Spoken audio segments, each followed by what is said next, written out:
നമസ്കാരം, പുതിയൊരു വീഡിയോയിലേക്ക് എല്ലാവർക്കും സ്വാഗതം. ഞാൻ ഡോക്ടർ ശ്രുതി. നമ്മുടെ മാറി വരുന്ന ജീവിത ചുറ്റുപാടുകളും നമ്മുടെ ജീവിത ശൈലികളും കൊണ്ട് നമ്മുടെ പെൺകുട്ടികളിൽ ഇന്ന് സർവ്വസാധാരണയായിട്ട് കണ്ടുവരുന്ന ഒരു അവസ്ഥയാണ് PCOS, അതായത് പോളിസിസ്റ്റിക് ഒവേറിയൻ സിൻഡ്രോം.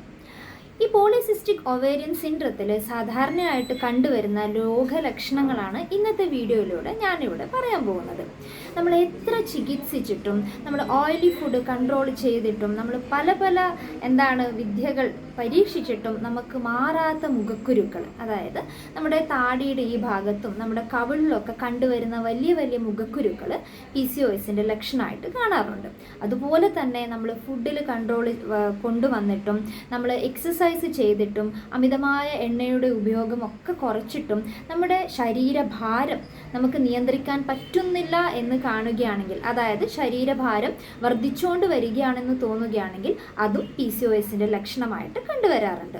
പിന്നെ കണ്ടുവരുന്നത് നമ്മുടെ മുടി കൊഴിച്ചിലാണ്. അതായത് കൃത്യമായിട്ട് ഓയിലിംഗ് ചെയ്തിട്ടും പോഷക സമ്പുഷ്ടമായ ആഹാരങ്ങൾ കഴിച്ചിട്ടും വേണ്ട വിധം ശ്രദ്ധ ചെലുത്തിയിട്ടും നമുക്ക് നമ്മുടെ മുടി കൊഴിച്ചിൽ നമുക്ക് തടഞ്ഞു നിർത്താൻ പറ്റുന്നില്ല, അമിതമായി മുടി കൊഴിയുന്നു എന്നുണ്ടെങ്കിൽ അതും PCOSൻ്റെ ലക്ഷണമായിട്ട് കണ്ടുവരാറുണ്ട്. പിന്നെ കണ്ടുവരുന്ന ലക്ഷണം എന്ന് വെച്ചാൽ നമ്മുടെ ക്രമം തെറ്റിയിട്ടുള്ള ആർത്തവമാണ്.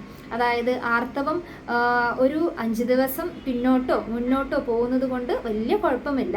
പക്ഷെ എന്നിരുന്നാലും ഒരു മാസത്തിൽ 2 തവണ അല്ലെങ്കിൽ 15 ദിവസത്തിൽ ഇടവിട്ടിട്ട് ആർത്തവം വരിക, 2-3 മാസം ആർത്തവം തീരെ വരാതിരിക്കുക, അങ്ങനെയുള്ള ചില ലക്ഷണങ്ങൾ കാണുകയാണെങ്കിൽ അതും PCOSൻ്റെ ലക്ഷണമായിട്ട് കണ്ടുവരാറുണ്ട്.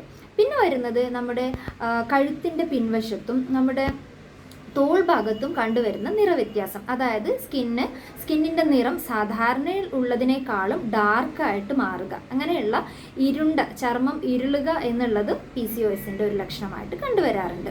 പിന്നീട് കണ്ടുവരുന്ന ലക്ഷണം എന്ന് പറയുന്നത് നമ്മുടെ മൂഡ് സ്വിങ്സ് ആണ്. അതായത് നമുക്ക് നിയന്ത്രിക്കാൻ പറ്റാത്ത രീതിയിൽ ദേഷ്യം, സങ്കടം, അങ്ങനെ അതായത് നമുക്ക് ഇമോഷണൽ ബാലൻസ് നമുക്ക് ചെയ്യാൻ പറ്റാതെ വരുന്ന ഒരവസ്ഥയും PCOSൽ കണ്ടുവരുന്ന വേറൊന്നാണ്. പിന്നെ കല്യാണം കഴിഞ്ഞ് കുട്ടികൾക്ക് വേണ്ടി ശ്രമിക്കുന്ന കപ്പിൾസിൽ PCOS ഉള്ള ചില കപ്പിൾസിൽ കുഞ്ഞുങ്ങൾ ഉണ്ടാവാനുള്ള കാലതാമസവും കണ്ടുവരുന്നത്. അപ്പോൾ ഈ ലക്ഷണങ്ങളൊക്കെ നിങ്ങളിലുണ്ടെങ്കിൽ നിങ്ങൾ വിദഗ്ധമായ ഒരു ഡോക്ടറിൻ്റെ നിർദ്ദേശപ്രകാരം USG അൾട്രാസോണോഗ്രാഫിയിലൂടെയും അത്യാവശ്യമുള്ള ബ്ലഡ് ടെസ്റ്റിലൂടെയും നിങ്ങൾക്ക് രോഗനിർണയം നടത്താവുന്നതാണ്. ഇതിനെക്കുറിച്ച് എന്തെങ്കിലുമൊക്കെ സംശയമുണ്ടെങ്കിൽ കമൻസിലൂടെ എന്നെ അറിയിക്കുക. അടുത്തൊരു വീഡിയോ ആയിട്ട് വരുന്നതുവരെ എല്ലാവർക്കും നന്ദി, നമസ്കാരം.